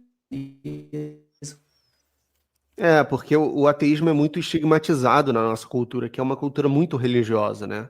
E aí o ateu ele é visto como sinônimo de imoral, sinônimo de relativista, né? Sinônimo de tudo que é ruim, assim, o que é uma grande falácia, novamente. Eu falo muito sobre isso no meu outro livro, que é o Ser Ateu, né? Que é o livro que só tem em e-book, tá na Amazon, sobre como que o ateu ele tem todo esse estigma negativo, né? Desde a origem, na verdade, do termo na antiguidade, ateísmo era sinônimo daquele que não, daquela pessoa que estava à margem, né? De como as coisas deviam ser. O ateísmo era xingamento, né? Se você não acreditava nos deuses pagãos em Roma, você era ateu. Depois que Roma virou cristã, então os cristãos eram chamados de ateus. Depois que Roma virou cristã, os pagãos passaram a ser chamados de ateus, né? Então, por essa herança toda, as pessoas não entendem direito o que é o ateísmo, elas já vêm com certo medo. E no caso da escola, as pessoas vão ficar com medo. Qual vai ser a reação dos pais se a gente tirar a Bíblia? Qual vai ser a reação de toda a comunidade que patrocina, né, essa instituição, que paga minhas contas, né? Então, tem isso também. Somente esse livro que você comentou, esse outro livro seu, eu vi um livro seu que é de 2013, né? É esse mesmo? Não, 13 não, nunca publiquei nada em 2013. Eu era muito Ou foi novo. 2023? Foi 23, 2023. É, Talvez eu confundi, então. Ser Ateu, 2023. Ah, tá. Exatamente, é o que veio antes desse aqui e que é só em e-book. Esse aqui é mais técnico, né? Ele tem argumentos mais formais, ele é mais completo. O Ser Ateu é mais um ensaio sobre a experiência de ser ateu, assim, Mas você começou a publicar, então o primeiro livro seu foi o Ser Ateu, né? Você começou a publicar em 2023, né? Foi meu Porque primeiro assim, livro de não ficção, né? quando eu comecei a publicar, eu observei que tinha alguns livros, mas a literatura era muito escassa. Tem muito tempo que eu estou publicando também, não, acho que tem 3 anos. Então, assim, eu observei que em português havia alguns, mas era muito escasso, né? Eu Sim, sempre de achei assim, fato. achei que era importante a gente ter, porque uma coisa é tradução, né? Tradução é bom, mas às vezes é bom a gente Sim. ter material por E autores. muito material bom lá de fora não é traduzido para cá, sabe? Então, E quando é traduzido, você não tem aquele gostinho do ambiente, você fica aquela coisa meio estranha, o é cara tá falando lá da Inglaterra, né? Como o próprio verdade. Rich Dawkins, né? E tá dentro de uma realidade diferente da nossa, né? Uma realidade que, no caso, no meu livro Revolução Ateísta, eu comento muito sobre isso. O nosso evangelicalismo, os nossos evangélicos são de origem norte-americana. Isso vem, a Madalyn O'Hare, que eu comento muito no livro, ela combateu esses televangelistas, né, que vieram para o Brasil através de fitas cassetes. Aí, assim, Sim, aí você vê claramente que o tipo de proselitismo que eles fazem é um pouco diferente do proselitismo, por exemplo, que você vai encontrar eu morei um tempo fazendo doutorado e mestrado, eu fiz na Europa, então você vê que o clima é bem diferente na Europa do que um clima nos Estados Unidos, entendeu? Então, assim, quando você pega é, um livro de tradução, né, você pega um livro que foi escrito pelo Dawkins, por exemplo, ele é genial, não estou tirando o mérito dele, mas não tem aquele gostinho de coisa de o brasileiro que está aqui na realidade, entendeu? total, total. Mas agora está crescendo. E eu acredito que vai crescer ainda mais. Os seus livros você decidiu publicar todos de forma autoria com editora, né? Você tá trabalhando com editora, né? Eu vi lá que você tá com editoras, né? Esse livro foi com a editora Dialética. Tem também no site deles o livro. Assim como na Amazon, nos outros marketplaces. Mas é uma boa editora que é mais para livros acadêmicos, assim. Tá Ah, mais então ele é associado. acadêmico. Ele é É, acadêmico, né? tá Não, associado. mas o seu livro de tom acadêmico ou é um livro para pessoas Não, de assim, leitura geral? é um livro misto, assim, porque para mim serve os dois propósitos. Ele é bem escrito, então uma pessoa que não tem conhecimento prévio dos temas pode se dar bem com ele também, mesmo sendo um livro acadêmico, sabe? Ele é um livro didático, apesar de ser um livro acadêmico. Não é um livro só para especialistas, não é isso. Pelo contrário. Interessante. Eu acho muito importante a gente ter uma literatura que, apesar de que o mercado brasileiro, ele é um mercado, eu acho que desafiador na sua cultura. Nós não temos Sim, uma cultura muito de leitura, sabe? Eu acho sim. que, especialmente também igual o Peterson, né? O Jordan Peterson, né? Pelo que eu vi lá, o evento foi bem organizado, né? Eu pensei, o cara conseguiu vir para cá, acho que o Brasil Paralelo que financiou ele. Aí você pensa trazer uma figura ateísta, né? Que dificuldade que seria, né? Eu pensei sobre isso. Eu acho que o Dawkins já veio para cá, mas tem muito tempo que ele não vem, né? Eu Mas ele não, veio como ateu ou ele veio como biólogo? Porque ele é eu biólogo não também, lembro. Pode ser que né? tenha vindo como biólogo, mas certamente teve um intercâmbio ateísta, né? Porque eu Mas, fico mas tem pensando muito assim, tempo. porque para o pessoal receber, ele tem que ter uma comunidade, né? Porque no caso, você Sim, vê a do Peterson, pelo que eu pude ver lá, você comentou que demorou, que teve dificuldade, conseguiu para entrar, então foi uma coisa bem organizada, né? Então, assim, por quê? O sim. Brasil é a maior comunidade católica do mundo, é o Claro, país que mais claro. acredita em Deus, e a Igreja Católica tem recurso, né? Claro, com certeza. É muito mais difícil pro lado, mas ainda assim é possível, assim. É claro que instituições mais laicas daria para trazer, né, pessoas assim, é, ateístas para falar, para palestrar, mas eu acho que não há muito interesse, né, de instituições. Ok. Deixa eu pegar um comentário aqui da sua namorada, que a gente também aproveita e responde aqui, ó. Ela falou que, para os gregos, a ética só se concretiza plenamente na vida pública, né? Ou seja, o que ela falou é o que eu tinha pensado em trazer, eu acabei esquecendo, né? Que os gregos, eles separavam, né, a ética da moralidade, né? Parece que a moralidade virou uma coisa mais comum com os cristãos, né? Aqueles que meio que popularizaram isso, né? Os gregos, eles tinham essa ideia da polis, né, de que eles eram uma sociedade, né, de cidades-estados, assim. Então, você chegava lá em Atenas, na polis, e você podia participar, se você fosse um cidadão livre, o que era muito restrito, por sua vez. É, você podia participar, né, se você fosse um ateniense livre, e você dava a sua opinião. E a democracia grega, demos, né, do povo, né? Demos é povo, então democracia, né, é o governo do povo. Começa assim, com essa troca, que está entrelaçada com a ética também, está entrelaçada com questões de como devemos agir, como devemos nos comportar. Né? A ética e a política são praticamente irmãs. Só me diz uma coisa, Jorge, você tem noção mais ou menos de quanto tempo mais a gente ainda deve ficar? Não, a gente já pode fechar se você quiser. Se você tiver, acho que a gente já deu 1h30, né? Se você quiser, a gente já pode fechar, já tem bastante tempo. E você quer fechar então? Que eu ia fazer um último ponto aqui, mas a gente fecha se quiser. Não, beleza. Se for rápido, dá. É porque eu tenho um compromisso depois daqui. Eu tô com receio de se estender muito, eu não conseguir me Perfeito. Não, organizar. a gente pode deixar para outro momento. Já passou, já deu 1h30, já foi mais que suficiente. Então, eu queria agradecer muito, Matheus, por ter aceito o convite, né? Fiquei muito feliz, né, quando eu te mandei o convite e você aceitou, né? E aceitou prontidão.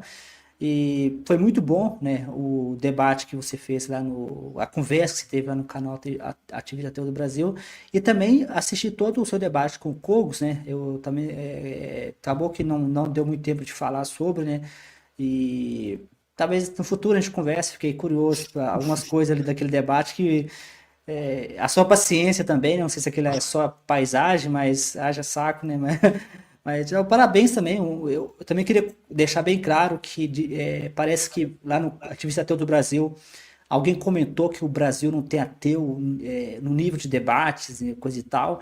Eu, eu garanto que eu assisti o seu debate está em nível internacional, sabe? Eu senti, como já vendo um debate do Christopher Hitch, né? Então, assim, eu posso te garantir que para qualquer pessoa que é uma falácia, né? Que ao ver o seu debate, nunca tinha visto um debate em português de apologéticos versus um ateu, como foi o seu com Paulo Cogos, e foi de alto nível. Acho que você saiu super bem.